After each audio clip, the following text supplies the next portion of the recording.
नमस्कार दोस्तों।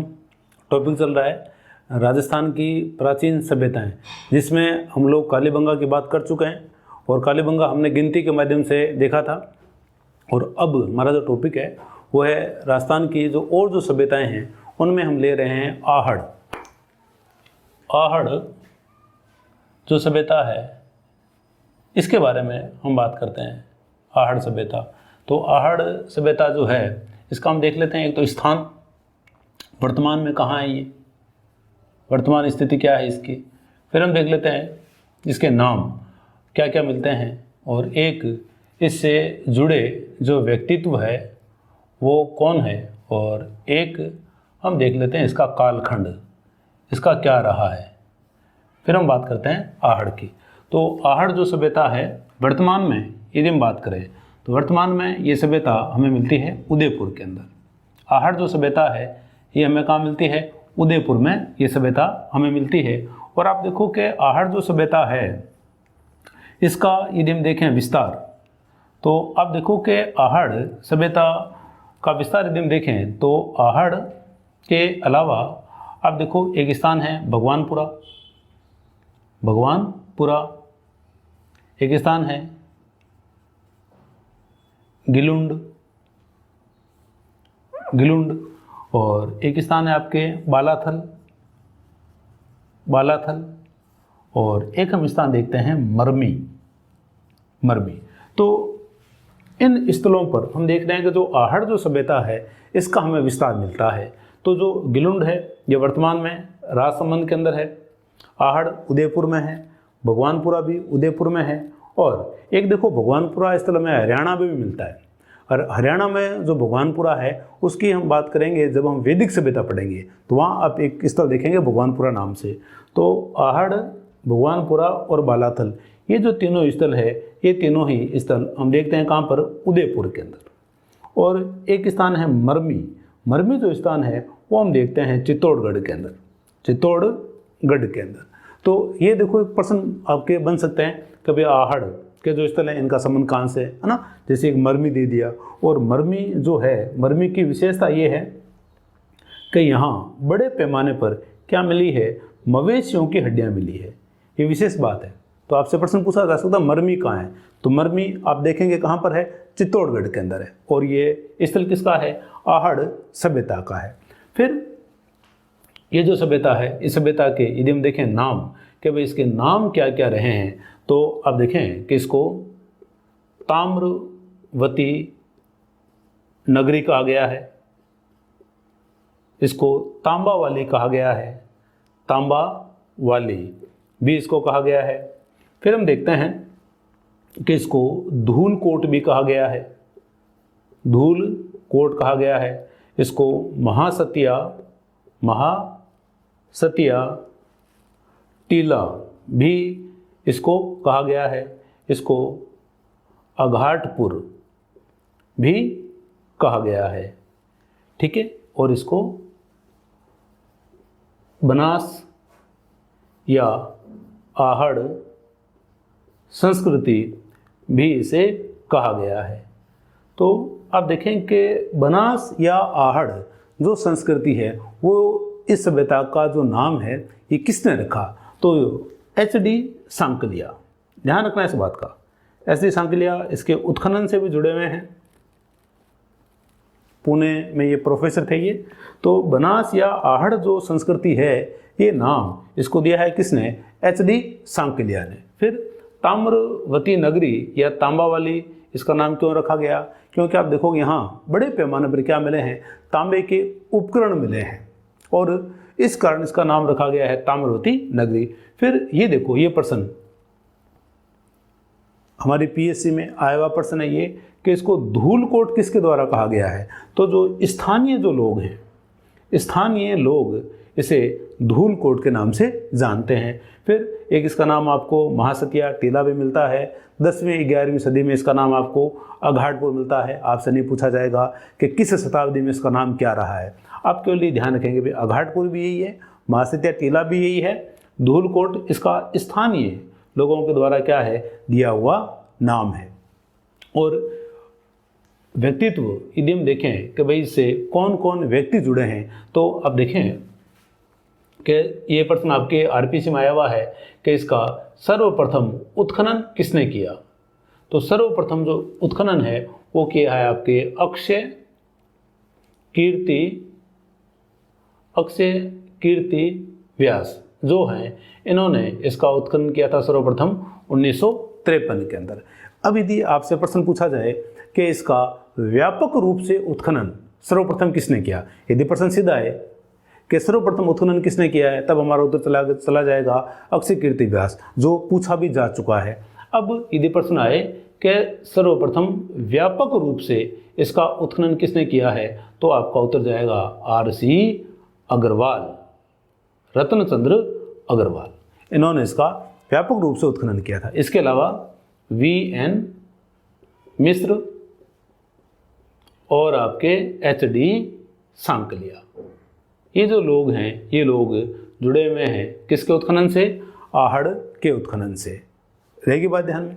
अब आप देखें कि जो आहड़ इस सभ्यता का जो नाम है, आहड़ नाम इसका पड़ा क्यों, क्योंकि ये जो सभ्यता है आयड़ नदी के किनारे है, आयड़ नदी के किनारे। एक देखो प्रश्न पूछा गया आरपीएससी में प्रश्न पूछा गया भाई सभ्यताओं का जो निर्माण है अधिकांशतः कहाँ हुआ है, तो आप ध्यान रखना कि सभ्यताओं का जो अधिकांशतः जो निर्माण है वो हुआ है नदियों के किनारे, ये आपका उत्तर रहेगा। तो आयड़ नदी के किनारे ये सभ्यता विकसित होने के कारण इसे क्या कह रहे हैं, आहड़ कह रहे हैं। और आयड़ जो नदी है इसका एक नाम हमें और क्या मिलता है, बेड़च। तो इन बातों को आप ध्यान रखेंगे, स्क्रीनशॉट लीजिए। फिर कालखंड की यदि हम बात करें कि भाई कालखंड इसका क्या रहा है, तो अब देखें कालखंड रहा है इसका 2000 से लेकर के 1200 ईसा पूर्व, 2000 से लेकर के 1200 ईसा पूर्व इसका कालखंड माना जाता है। लेकिन गोपीनाथ शर्मा जो है, गोपीनाथ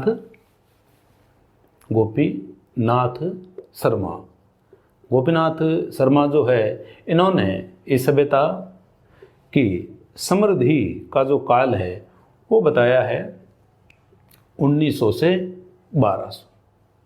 इन तिथियों का आप ध्यान रखोगे, ये कॉमन बात है।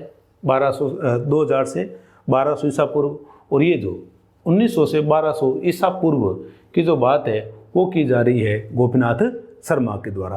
तो ये इसकी क्या होगी, प्रारंभिक जानकारियाँ हो गई है कि वर्तमान में क्या है, कहाँ है ये, कौन इससे जुड़े हुए लोग हैं और क्या इसके नाम हैं।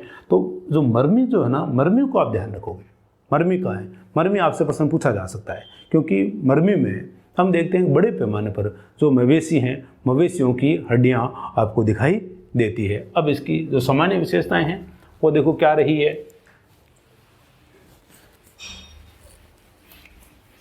सामान्य विशेषताएं इसकी, तो देखो क्या है कि जो भी सभ्यताएं वगैरह जो हैं उनमें क्या है कि कहाँ क्या मिला है ये याद करना क्या है कि थोड़ा सा कठिन रहता है कि भाई ये आपको याद नहीं होती है। तो देखो याद करने का एक ही तरीका का आप चीज़ों को क्या है कि बार बार उन चीज़ों का आप क्या करें, दोहराव करें। उससे क्या कि चीज़ें जो है आपके स्थायी हो जाएगी।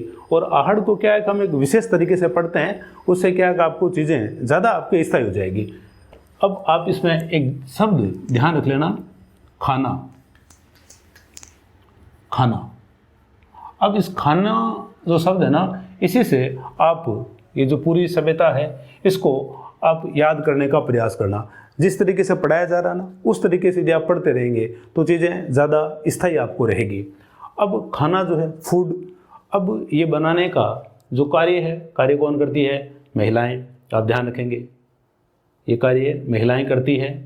दूसरा, अब खाना बनाया कहाँ जाता है, कोई मकान होगा, खाने के लिए आपको क्या चाहिए, बनाने के लिए अन्न चाहिए, और क्या चाहिए, और आपको चाहिए जल चाहिए, और इसको खरीदने के लिए क्या चाहिए, आपके पास क्या होनी चाहिए, मुहरें होनी चाहिए।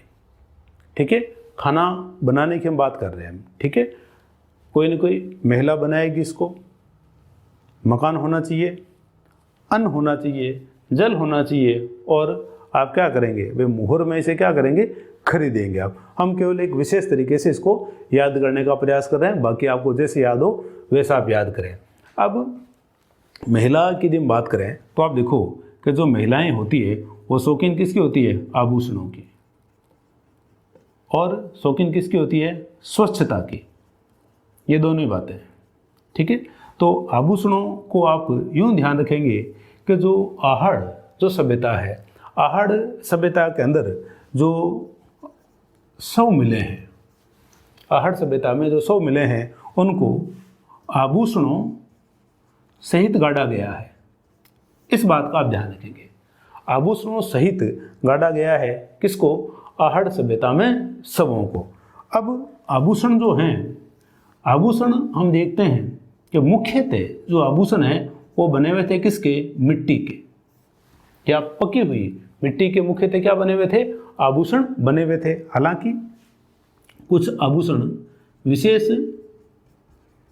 पत्थरों से भी बने हुए थे, विशेष पत्थरों से भी बने हुए हैं, और ज़्यादातर किससे बने हुए थे, मिट्टी के बने हुए आपको क्या मिलते हैं, आभूषण मिलते हैं। और आभूषणों में एक मिलता है मनका, यहाँ से आपका प्रश्न संभावित हो सकता है, ठीक है। महिलाएं आभूषणों के शौकीन है, आप यूँ ध्यान रखोगे कि जो यहाँ शव है वो क्या है, आभूषणों सहित दफनाए गए हैं, और जो आभूषण हैं वो मिट्टी के बने हुए हैं, और क्या बने हुए हैं, विशेष पत्थरों के बने हुए हैं। अलग अलग प्रकार के आभूषणों का मिलना हमें इस बात के बारे में बताता है कि सामान्य जो लोग हैं वो मिट्टी के आभूषण पहनते होंगे, और जो कुछ संपन्न जो लोग थे या मध्यम वर्ग के जो लोग थे वो क्या थे, विशेष प्रकार के पत्थरों से बने हुए आभूषण पहनते थे।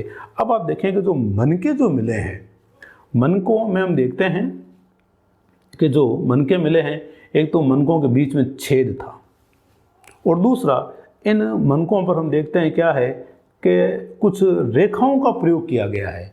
तो ये जो रेखाएं हैं, इन रेखाओं को देख करके एच.डी.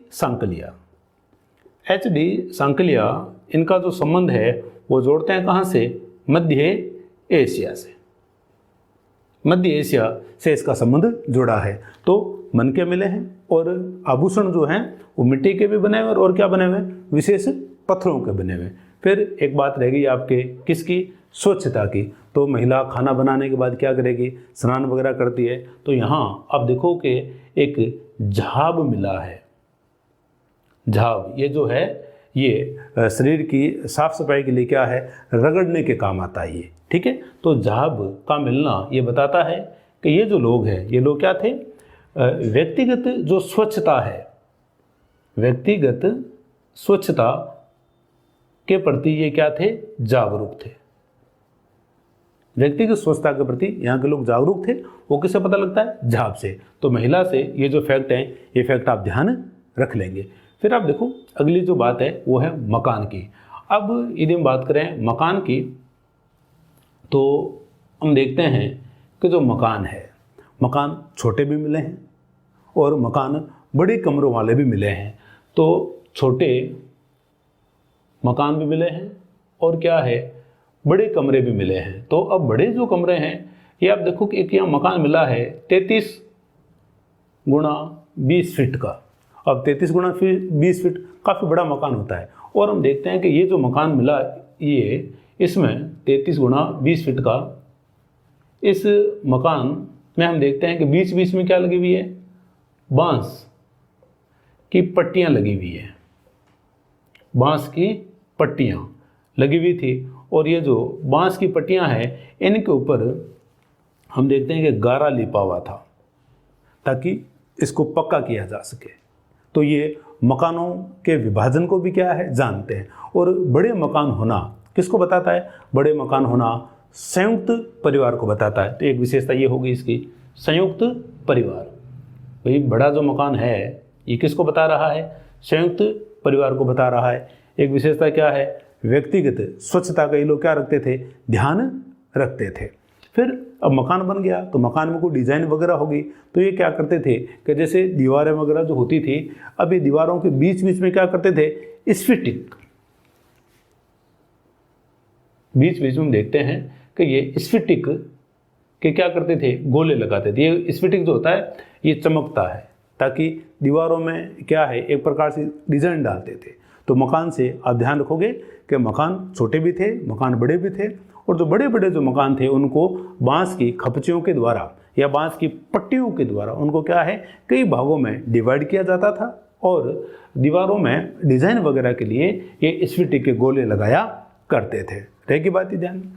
फिर हम देखते हैं, अब खाना बना रहे हैं तो आपको क्या चाहिए, अन्न चाहिए। तो अन्न की यदि हम बात करें तो आप देखो कि यहाँ के जो लोग थे गेहूँ, चावल आदि जो अनाज थे इनसे क्या थे, परिचित थे। और दूसरा, अब अन्न है तो अन्न के लिए क्या चाहिए, आटा पीसने वाली क्या चाहिए, चक्की चाहिए। तो आटा पीसने वाली आपको यहाँ क्या मिली है, चक्की मिली है। ध्यान रखेंगे आप इस बात का कि आटा पीसने की क्या मिली, यहाँ चक्की मिली है, ठीक है। और गेहूं आदि जो फसलें हैं इनके बारे में ये लोग जाना करते थे।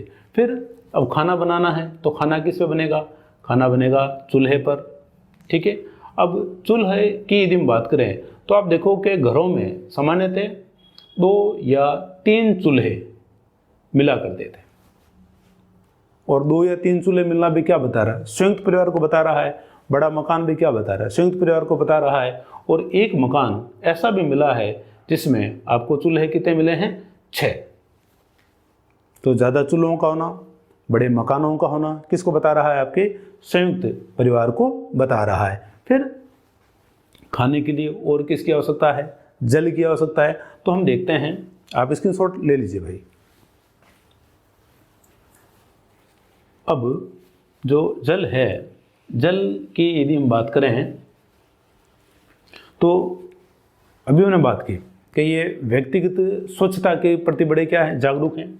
और ये जो जल है, ये जल हमें बताता है कि ये सामुदायिक जो स्वच्छता है उसके प्रति भी जागरूक थे। कैसे कि यहाँ हम देखते हैं कि जो नालियों के माध्यम से जो जल को बाहर निकाला जाता था उस विधि को कहा गया है चक्रकूप विधि। चक्रकूप विधि उसको कहा गया है। और इसमें हम देखते हैं कि जैसे मान लो ये घर है और घर से ये कोई नाली बाहर निकल रही है, तो यहाँ ये क्या करते थे, गहरा गड्ढा खोद देते थे, 15 से 20 फीट गहरा गड्ढा खोदते थे। और यहाँ ये क्या करते थे कि यूँ अंदर मटकियाँ रख देते, नीचे इसके नीचे यूँ मटकियाँ रख देते थे, ताकि जल यहाँ आ रहा है और जल, ठीक है, जल जो है वो बहाव नहीं करके एक स्थान पर जल क्या हो जाता था, संग्रहित हो जाता था। वर्तमान में ये जो विधि है, ये विधि हम लोगों को अपनाने की भी क्या है, आवश्यकता है। वर्तमान में हम पक्के मकानों में रह रहे हैं, सड़कें वगैरह पक्की है, नालियाँ पक्की है, इसके कारण जल क्या है, बहता है। और जल बहने के कारण क्या है, जो भूमि है, भूमि जो है वो रिचार्ज नहीं हो पाती है पानी से। और इसी कारण हम देख रहे हैं कि वर्तमान में क्या है, जल जो है वो हमें सहजता से उपलब्ध नहीं है। तो ये लोग बड़े ही वैज्ञानिक थे और इन्होंने क्या किया हुआ था, चक्रकूप जो विधि है इसको इन्होंने अपनाया हुआ था। फिर आप देखो कि खाना बनाने के लिए किसकी आवश्यकता है, अन्न की आवश्यकता है। तो अन्न रखेंगे किस में, मृद भांड में रखेंगे। अन्न मृद भांड में रखा जाएगा। तो आप देखो कि यहाँ ये प्रश्न आरपीसी में पूछा गया है भाई कि यहाँ मुख्य रूप से काले व लाल, मुख्य रूप से जो मृद भांड है वो कैसे थे, काले और लाल प्रकार के मृद भांड थे। और मृद भांड में हम देखते हैं क्या थी, यहाँ विविधता थी, बहुत प्रकार के मृद भांड मिले हैं। तो मृद भांडों की विविधता के आधार पर इसका जो संबंध है वो जोड़ा जाता है, कहाँ से, ईरान से। ईरान से इसका संबंध जोड़ा गया है। अभी हमने बात की थी, एक मनका मिला, मन के ऊपर जो रेखाएं हैं, मनकों के ऊपर जो रेखाएं हैं उसके आधार पर इसका जो संबंध है वो HD सांकल्या ने जोड़ा था, कहाँ से, मध्य एशिया से, ठीक है। और अब मृद भांडों की जो विविधता है, देखो कालीबंगा में हमने देखा था कि मृद भांड कितने प्रकार के थे, 6 प्रकार के। यहाँ हम कह रहे हैं कि मृद भांडों में विविधता है और उसी आधार पर इसका जो संबंध है वो जोड़ा जा रहा है कहाँ से, ईरान से। ठीक है। फिर काले और लाल जो मृद भांड है वो मुख्यतः थे, और ये जो मृद भांड हैं ये पकाए कैसे जाते थे, उल्टी तपाई विधि। उल्टी तपाई विधि जो है उससे मृद भांड पकाए जाते थे। ठीक है। अब खाना बनाना है, हमारे पास अन्न आ गया, जल की हमने बात कर ली। अब जो अन्न है, अन्न का उत्पादन कौन करेगा, अन्न के उत्पादन के लिए कौन चाहिए, कृषक चाहिए। तो यदि कभी प्रश्न आए दक्षिण भारत के प्रथम किसान, दक्षिण भारत के प्रथम किसान और दक्षिण भारत के प्रथम पशुपालक किसको माना जाता है, तो आहड़ सभ्यता के जो लोग थे उनको दक्षिण भारत के प्रथम किसान या प्रथम पशुपालक इनको माना जाता है। दूसरी बात, अब किसान है और पशुपालन है, तो इस आधार पर ये जो सभ्यता है वो कैसी है, ग्रामीण सभ्यता है। सभ्यता आपके कैसी है, ग्रामीण सभ्यता है। जबकि कालीबंगा कैसी सभ्यता थी, कालीबंगा राजस्थान की प्रथम नगरीय सभ्यता थी।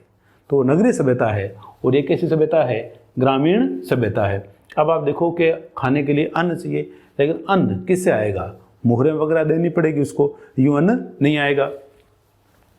तो यहाँ यदि हम बात करें मुहरों की, तो आप देखो कि आहड़ में हम देखते हैं कि तांबे की मुहरें जो है वो आपको किसकी मिलती है, तांबे की आपको मुहरें मिलती है। और इसमें एक जो मुहर है वो हमें इस प्रकार की मिली है, एक मुहर इस प्रकार की मिली है जिसमें एक तरफ तो क्या बना हुआ है, त्रिशूल बना हुआ है, एक तरफ त्रिशूल बना हुआ है, और उसकी जो दूसरी साइड है, उसकी दूसरी साइड पर हम देखते हैं यूनानी देवता अपोलो, यूनानी देवता अपोलो का चित्र बना हुआ है। एक तरफ त्रिशूल है और दूसरी तरफ यूनानी देवता अपोलो की तस्वीर बनी हुई है या चित्र बना हुआ है। और ये जो अपोलो है ये तीर और तरकस लिए हुए है, तीर और तरकस लिए हुए है। और ये जो मुहर है, इस मुहर पर यूनानी भाषा में कुछ लिखा गया है जो स्पष्ट रूप से पढ़ा नहीं गया है। ठीक है। फिर आप देखो कि ये हमने मृद भांड की बात कर ली, भाई खाना है तो मृद भांड, अन्न वगैरह मृद भांड में रखेंगे। मुहर की बात कर ली हमने, जल की बात की, अन्न की बात की, मकान की बात की, और महिलाओं से लिंक करके हमने बात की है किसकी, आभूषणों की हमने बात की है। फिर हम दूसरे जो इसके पक्ष है वो देखते हैं।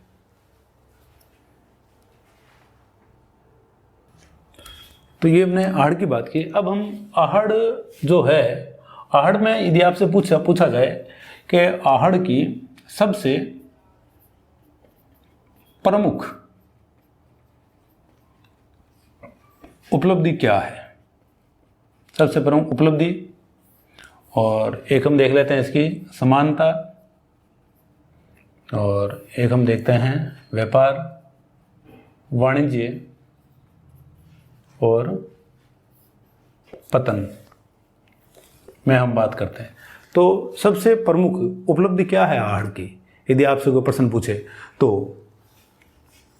बनासियन, यह प्रश्न पूछा जा चुका है भाई। बनासियन, देखो आप लोग ये सोचते होंगे पढ़ते वक्त कि कुछ भी प्रश्न आ सकता है। कुछ भी प्रश्न ना तो आज तक आया है और ना आज के बाद कभी आएगा। प्रश्न वही पूछा जाता है जिसके पीछे कोई ना कोई लॉजिक हो, कोई ना कोई कारण हो। ठीक है, बेवजह का कभी नहीं पूछा जाता है। तो ये प्रश्न इसलिए पूछा गया था क्योंकि इसको आहड़ सभ्यता की सबसे प्रमुख उपलब्धि माना गया है। बनासियन बुल, एक यहाँ वृषभ मिला है, उसी को बनासियन बुल कहा गया है। बनासियन बुल क्यों कहा गया है, क्योंकि अभी हमने बात की थी कि आयड़ जो नदी है, आयड़ नदी बनास की सहायक नदी है। इसी कारण इसको क्या कहा गया है, बनास संस्कृति भी कहा गया है। और बनास संस्कृति में ये बेल मिला है, इसी कारण इसको क्या कहा गया है, बनासियन बुल कहा गया है। तो ठीक है, तो ये एक मूर्ति मिली है यहाँ वृषभ की, जिसको बनासियन बुल की संज्ञा दी गई है। फिर आप देखो कि यदि कभी प्रश्न आए आपके कि जो आहड़ सभ्यता के जो लोग हैं इनका धार्मिक अनुष्ठान क्या था, जैसे कालीबंगा में हम लोगों ने पढ़ा कि वहाँ आपको क्या मिली है, अग्निवेदियाँ मिली है ना। तो वो लोग जो हैं वो यज्ञ वगैरह या कर्मकांड वगैरह किया करते थे। कर्मकांड ज़्यादा अच्छा शब्द है। तो धार्मिक अनुष्ठान इनका क्या था, दीपक जलाना। दीपक जलाना इनका क्या है, धार्मिक अनुष्ठान है। इस बात को आप ध्यान रखेंगे। फिर आप देखो कि इसकी जो समानता है, समानता कहाँ से मानी गई है, तो एक स्थान है रोजदी। रोजदी स्थान है सौराष्ट्र। रोजदी जो स्थान है वो आपके है सौराष्ट्र में। और सौराष्ट्र कहाँ भाई, गुजरात में। सौराष्ट्र गुजरात का स्थान है इसकी। और जो आहड़ जो सभ्यता है दोनों में काफ़ी समानता है। जैसे कालीबंगा की समानता हमने कहाँ से देखी थी, कोट दीजी से हमने कालीबंगा की समानता को देखा था। फिर व्यापार वाणिज्य, क्या ये लोग व्यापार वाणिज्य के बारे में जानते थे? तो आप देखो कि व्यापार वाणिज्य के बारे में बात करें तो एक तो यहाँ आपको बाट वगैरह मिले हैं, तो बाट वगैरह मिलना, फिर अभी हमने बात की है मोहरें मिली है, बाट वगैरह मिलना, मोहरें वगैरह मिलना, है ना। फिर एक आप देखो कि एक हमने बात की थी गोरे, ये प्रश्न पूछा गया भाई, गोरे या कोठे। गोरे या कोठे जो क्या है कि जो अनाज संग्रह है के जो पात्र थे, बड़े बड़े पात्र हुआ करते थे अनाज संग्रह के, उनको स्थानीय भाषा में क्या कहा गया है, गोरे और कोठे कहा गया है। तो आप देखें कि गोरे या कोठे का होना क्या बताता है, गोरे या कोठे का होना ये बताता है कि अनाज क्या था, अधिशेष में था, तभी तो संग्रह किया जा रहा है। और गोरे या कोठे का होना अनाज का अधिशेष बताता है। और अनाज जब अधिशेष होगा तो क्या बढ़ेगा, व्यापार वाणिज्य बढ़ेगा। फिर हम देखते हैं कि यहाँ छपाई हेतु जो ठप्पे काम में लिए जाते थे तो वो भी यहाँ मिले हैं। तो इसका मतलब है कि यहाँ के जो लोग थे वो रंगाई आदि के बारे में भी जानते थे।